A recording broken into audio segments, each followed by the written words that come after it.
The cabinet welcomed the historic moment and exceptional event of chairing Palestine, the Group of 77 and China at the United Nations headquarters. The cabinet emphasized Palestine's full commitment to honorably carrying out the group duties, responsibilities, and work closely with all members, international delegations, and the executive secretariat to serve the objectives of the group, mankind, and humanity.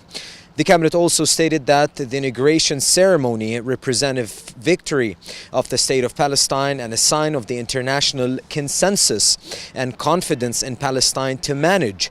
such important files as sustainable development, poverty, education, climate, and the environment, and other files. Furthermore, the cabinet reiterated its strong condemnation of the Israeli occupying forces' invasions of several territories of occupied Palestine, in particular the repeated raids on several cities, towns, villages, and refugee camps, especially in the cities of Ramallah, Al-Bira, and Bitunia, which is a direct organized terrorism against the defenseless citizens that include closing cities' main roads, chasing and paralyzing citizens' movement, as well as attacking them with tear gas, rubber bullets, and storming business shops. The cabinet stated that the Israeli invasion works to impose new facts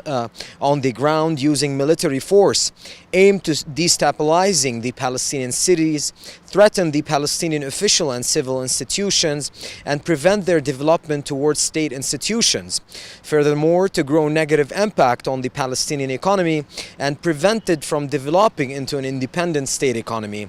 The cabinet added that these war campaigns are linked to the Trump administration blind and biased supports toward Israel, which the occupation government is using to accelerate settlement expansion enterprise, as well as to destroy the Palestinian infrastructure and national state institutions in an attempt to create a new reality that is part of the implementation of the so-called deal of century.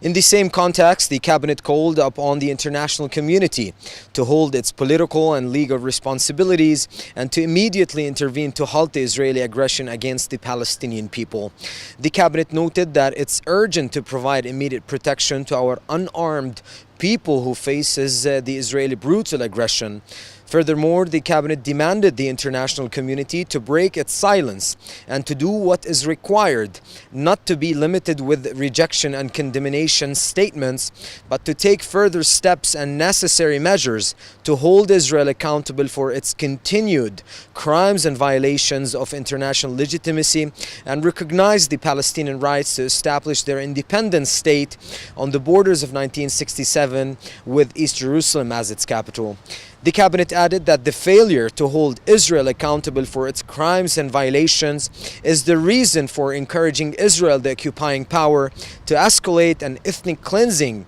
of the Palestinian people, as well as to implement and deepening its apartheid regime in the occupied Palestine.